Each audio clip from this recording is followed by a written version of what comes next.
দ্রব্যমূল্যের পরিস্থিতি আসলে খবরে শুনি দাম কমছে, মানুষের মুখে শুনি দাম কমছে, কিন্তু বাজারে যাই দেই তার যেটা বলছে তার চাইও আরো 5 টাকা রেট বেশি। কেন হবে এটা? এটা তো সিন্ডিকেট ভাই। সিন্ডিকেট তো ভাঙতে পারবে না কেউ, কেউ পারে না, আর কেউ পারবে না। তো এই বিষয়ে তাহলে আপনি কি বলতে চাচ্ছেন, কি ভাঙার কোনো মানে সিস্টেম নাই? আছে, একটু বলেন শুনি। আমার কাছে কথা হইলো ঘা হইছে কপালে, আপনি আড়ুতে মলম লাগাইলে তো সারবে না। তা ঠিক। আপনার প্রত্যেকটা সরকার আইসা বাজার সিন্ডিকেট ভাঙতে পারে না। যৌথ বাহিনী নামছে, পুলিশ নামছে, আপনার হলো কি বলে ম্যাজিস্ট্রেট নামছে, ছাত্ররা নামছে, আচ্ছা ভাঙতে পারছে না, পারে নাই। তাহলে নিজেরা মনে করেন এইটা হইলো নিজেগো ভিতরে। আচ্ছা, আমার ধারে যে সিস্টেম আছে, আমি মনে করি কোনো বাজার আলারে যাই আমি পিটাবো না, আমি দাম কমাইতে বলবো না, তারাই কমাই দেবে। এই সিস্টেম আমার কাছে কিভাবে বলেন তো? এখন যদি মনে করেন আমি যদি মনে করেন মলমের নাম বললে দিই, হ্যাঁ, ডাক্তারের কাছে তো কেউ আসবে না। সে আপনি পরামর্শ দেন, অবশ্যই আপনার কাছে যদি আপনি যেটা বলতে চাচ্ছেন অবশ্যই লাগলে আপনার কাছে আসবে। আসবে না কেন? যদি ভালো বুদ্ধি পরামর্শ দেন। আপনি যখন বললেন আমি একটা কুলু দেখাই, বলেন। আপনার বাজার নিয়ন্ত্রণ করতে গেলে আপনার কৃষক হ্যাঁ, একটা লাউ তো 10-12 টাকাও পায় না।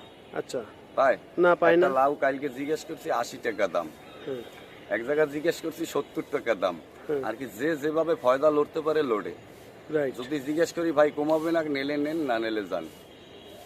সেটাই সেটাই। হ্যাঁ হ্যাঁ হ্যাঁ, আপনার বাজারে নিয়ন্ত্রণ করতে হইলে আপনার কৃষকের কাছে পৌঁছানো লাগবে। আচ্ছা, নাম্বার 1 আপনি যেটা বললেন যে বাজার নিয়ন্ত্রণের জন্য প্রথম শর্ত হলো কৃষকের কাছে পৌঁছাতে হবে। কৃষক আচ্ছা, জানো কোনো ব্যবসায়ীর কাছে, হ্যাঁ, খুচরা ব্যবসায়ী না, আপনার যারা যারা মাল কেনে, এই আপনার খুলনা কেনে, জয়সরে কেনে, ডিলার আছে না, হ্যাঁ, একেবারে মাল বিক্রি না করে হ্যাঁ, এই মাল কিনবে আমাদের প্রশাসন। প্রশাসন। আচ্ছা, প্রশাসন কিনবে আর তাকে ডিক্লেয়ার দেবে 3 দিন তোমরা ব্যবসা করতে পারবা না। কারা পারবে না? এই যারা মনে করেন এই যারা মাল কেনে, হ্যাঁ, যারা মজুত করে, তারা মাল ব্যবসা করতে পারবে না। আচ্ছা, এই 3 দিন প্রশাসনের দায়িত্বে ব্যবসা হবে। এই কৃষক মাল বেচবে প্রশাসনের কাছে। আচ্ছা, এই প্রশাসন বিভিন্ন জায়গা পৌঁছেই দেবে। আচ্ছা, বিভিন্ন জায়গা পৌঁছেই দিলে 3 দিনই আপনিও বুঝতে পারবেন, আমিও বুঝতে পারবো এটা লাউর কেজি কত হইতে পারে, এটা বেগুনের কেজি কত হইতে পারে।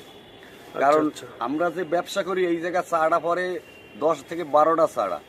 এই বাংলাদেশে চাড়া বন্ধ না করলে জীবনও কোনো সমাধান হবে না। খালি বাজার নিয়ন্ত্রণ আপনি অর্থনীতিরও ঘুরাইতে পারবেন না।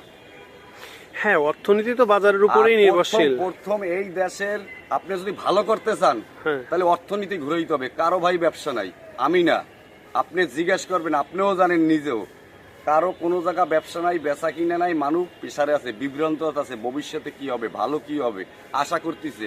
ছাত্রকে দিয়ে ভালো একটা আশা আমিও করছিলাম, আরেকজনও করছিল, আপনিও করছিলেন, কিন্তু যেভাবে ভাবছি সেটা হয় নাই। আপনি বলেন না, সেটা হয়নি ভাই। তবে সত্য কথা হলো ছাত্ররা তারা চেষ্টার কমতি রাখিনি। কিন্তু ভাই এটা আপনার আমি বলি আপনার আমার মতো যারা আছে আমরাই, আমি ব্যবসার কথা বললাম, আমাদেরই সমস্যা কিন্তু ভাই বেশি, তাই না? যাই হোক, আপনি একটা মূল্যবান একটা সুন্দর একটা পয়েন্ট বলছেন যে এটা প্রশাসনের লোকদের আগে কৃষকের কাছে পৌঁছাতে হবে, তাদের তত্ত্বাবধানে বাজার নিয়ন্ত্রণ করতে হবে, তাই তো? প্রত্যেকটা এলাকায়, আচ্ছা, প্রত্যেকটা এলাকায় মুদি দোকানদার আছে না, আছে, তারা খুচরো মূল্য মাল বেচে, তারা কি পরিমাণ যে টাকা নেয় আপনিও কল্পনা করতে পারবেন না। ওইখানেও দাম কমবে। আমি অল্প একটু কুলু বললে দিচ্ছি, বলেন। আপনি ওইখানে যদি আমার সরকারির একটা ঘর করা হয়, আর কি সরকার থেকে এই মালটা ফ্রি তো আর দেবে না, টাকা নেবে। যেরকম আপনার হইলো কি দেয় কার্ডে রেশন, ওই রকম পাইকারি দরে মাল বিক্রি হবে। আচ্ছা আচ্ছা, কি হয়েছে কেজিতে 2 টাকা কি 4 টাকা। ওইখানে যদি প্রত্যেকটা এলাকায় ওইরকম একটা ঘর করে দেওয়া হয়, তাইলে মুদিখানাওয়ালারা এরকম চাউলের দামও বেশি নিতে পারবে না, ডিমের দামও বেশি নিতে পারবে না, তেলের দামও বেশি নিতে পারবে না।